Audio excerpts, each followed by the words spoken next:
ഭാര്യ പിണങ്ങിപ്പോയതിന് ഭാര്യാപിതാവിനെ കാറിടിച്ച് കൊലപ്പെടുത്താൻ ശ്രമം. മലപ്പുറം ഊറങ്ങാട്ടിരി സ്വദേശി അബ്ദുൾ സമദാണ് ബൈക്കിൽ സഞ്ചരിക്കുമ്പോൾ അമ്മായിയപ്പനെ കാറിടിച്ച് കൊലപ്പെടുത്താൻ ശ്രമിച്ചത്. ബൈക്കിൽ നിന്ന് തെറിച്ചു വീണ വയോധികന് സാരമായ പരിക്കുകളുണ്ട്. കേസിൽ പ്രതി അബ്ദുൾ സമദിനെ പൂക്കോട്ടുംപാടം പോലീസ് അറസ്റ്റ് ചെയ്തു. ഭാര്യ തിരികെ വരാത്തതിന് കാരണം പിതാവാണെന്ന് ആരോപിച്ചായിരുന്നു ആക്രമണം. പ്രതി പലതവണ ഭാര്യയെയും പിതാവിനെയും ഭീഷണിപ്പെടുത്തിയതായും പരാതിയുണ്ട്.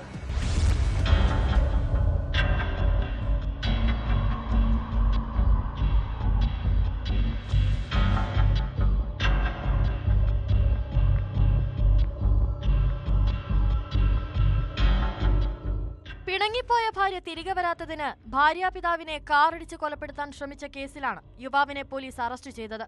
ബൈക്കിൽ സഞ്ചരിക്കുകയായിരുന്ന ഭാര്യാപിതാവിനെ കാറിടിച്ച് വീഴ്ത്തുകയും മതിലിനടുത്തേക്ക് വീണയാളെ വീണ്ടും മതിലിനോട് ചേർത്ത് കാറുമായി ഇടിക്കുകയുമായിരുന്നു. ആക്രമണത്തിൽ ഇയാളുടെ കാലുകൾക്ക് ചതവും മുറിവും സംഭവിച്ചു. ശനിയാഴ്ച വൈകുന്നേരം 4 മണിയോടെയാണ് സംഭവം. കൂറ്റമ്പാറ രാമൻകുത്ത് റോഡിൽ ചേനാമ്പാറയിൽ വെച്ചാണ് അബ്ദുൾ സമദ് ഭാര്യാപിതാവിനെ ആക്രമിച്ചത്. ബൈക്കിൽ കാറിടിച്ചതോടെ ബൈക്കിൽ നിന്ന് തെറിച്ച് താഴെ വീണ ഇയാളെ റോഡരികിലുള്ള മതിലിനോട് ചേർത്ത് വീണ്ടും ഇടിക്കാൻ ശ്രമിച്ചു. വീണ്ടും മതിലുമായി ചേർത്ത് കാറിടിക്കാൻ ശ്രമിക്കുന്നത് കണ്ട നാട്ടുകാർ ഇടപെട്ട് തടയുകയായിരുന്നു.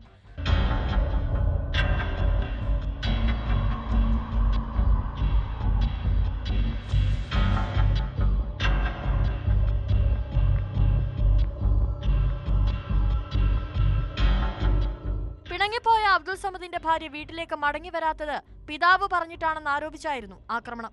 പൂക്കോട്ടുംപാടം എസ്ഐമാരായ ദിനേഷ് കുമാർ, അബ്ദുൾ നാസർ, ASI അനൂപ് മാത്യു, CPOമാരായ സനൂപ്, സ്വരൂപ എന്നിവരാണ് പ്രതിയെ പിടികൂടിയത്.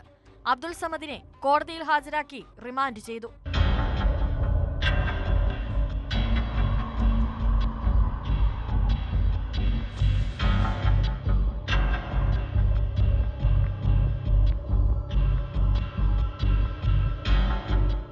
News 18 തിരൂർ.